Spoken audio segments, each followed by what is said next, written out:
नमस्कार, मैं निकेत आप सभी का स्वागत करता हूं। चलिए जानते हैं आज की देश विदेश की मुख्य खबरें। प्रधानमंत्री मोदी और जापानी प्रधानमंत्री शिंगेरू इशिबा ने टोक्यो से सेनादाई तक की बुलेट ट्रेन यात्रा की, जो भारत जापान इंफ्रास्ट्रक्चर साझेदारी में एक प्रतीकात्मक क्षण रहा। दोनों नेताओं ने आर्थिक और रणनीतिक संबंधों को मजबूती देने की बात की, जिसमें जापानी निजी निवेश को अगले दशक में 10 ट्रिलियन येन तक बढ़ाने का लक्ष्य शामिल है। जाइंट विजन घोषित हुआ, जिसमें उच्च गति रेल, क्यूएडी, सहयोग, रक्षा तकनीकी और स्वच्छ ऊर्जा जैसे क्षेत्रों में गहन सहयोग को रेखांकित किया गया है। विशेष रूप से Mumbai Ahmedabad bullet train E10 शिकासेन परियोजना पर सहमति बनी। भारत में नई तकनीकी और मेक इन इंडिया की दिशा में यह एक निर्णायक कदम है। एक अमेरिकी अपीलीय अदालत ने शुक्रवार को फैसला सुनाया कि ट्रंप प्रशासन द्वारा आपातकालीन शक्तियों का इस्तेमाल कर लागू किए गए अधिकांश वैश्विक टैरिफ अवैध हैं। उनमें कांग्रेस की मंजूरी का अभाव पाया गया। हालांकि अदालत ने इसे फिलहाल प्रभाव में रखा है, क्योंकि सुप्रीम कोर्ट में अपील की प्रक्रिया जारी है। यह रुक रुक कर देखने वाला समय हो सकता है। इस फैसले से ट्रंप की व्यापार नीति में आई प्रमुख लोकतांत्रिक और संवैधानिक चुनौती सामने आई है, जिसमें कार्यपालिक की शक्ति सीमित करने की दिशा में एक महत्वपूर्ण संकेत है। ट्रंप ने सोशल मीडिया पर प्रतिक्रिया जताते हुए कहा कि यह निर्णय राष्ट्र के लिए विनाशकारी होगा और सुप्रीम कोर्ट से मदद की अपील की है। इससे राजनीतिक और कानूनी लड़ाई की गूंज जारी है।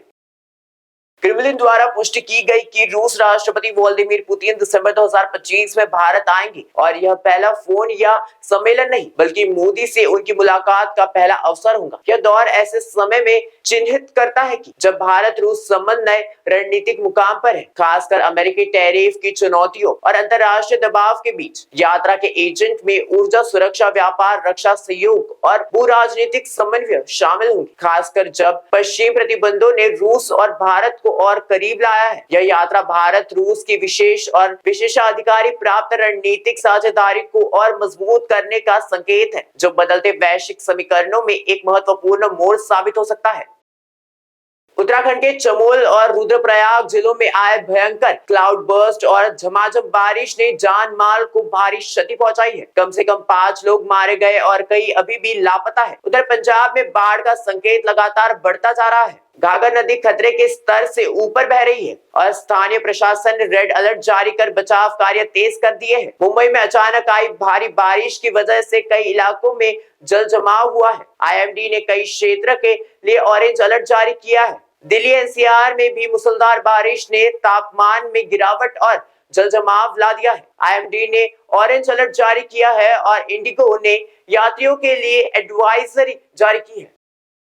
आज सुप्रीम कोर्ट ने केंद्र सरकार को नोटिस जारी किया है। एक याचिका में राम सेतु को राष्ट्रीय स्मारक घोषित करने की मांग की गई है, जिसमें सरकार का तत्काल और स्पष्ट उत्तर मांगा गया है। इस बीच एक अन्य पब्लिक इंटरेस्ट लिटिगेशन के तहत सुप्रीम कोर्ट ने केंद्र और कई राज्यों को नोटिस भेजा है, जिसमें निजी अस्पताल से वह हिस्सा निभाने को कहा गया है, जिन्होंने उन्हें सब्सिडी शुदा जमीन या अतिरिक्त FSI दिया गया था। अब उन अस्पतालों को आर्थिक रूप से कमजोर वर्ग, EWS एवं गरीबी रेखा से नीचे के BPL मरीजों का निःशुल्क इलाज सुनिश्चित करना होगा। यह दोनों मामले सुप्रीम कोर्ट के विरासत, संरक्षण और सामाजिक न्याय के एजेंट को स्पष्ट रूप से दर्शाता है। एक धार्मिक सांस्कृतिक पहचान को सुरक्षित करना, तो दूसरे समाज के वंचित वर्ग के अधिकार सुनिश्चित करना। इन पर सुनवाई और कार्यवाही की दिशा जल्द ही अदालत द्वारा निर्धारित की जाएंगी, जो दोनों ही पक्षों के लिए संवैधानिक दायित्व को परिभाषित करेगा। आज के देश विदेश की खबरों में फिलहाल बस इतना ही। ऐसे इंटरेस्टिंग इंफॉर्मेशन के लिए देखते रहिए महाराष्ट्र TV 24।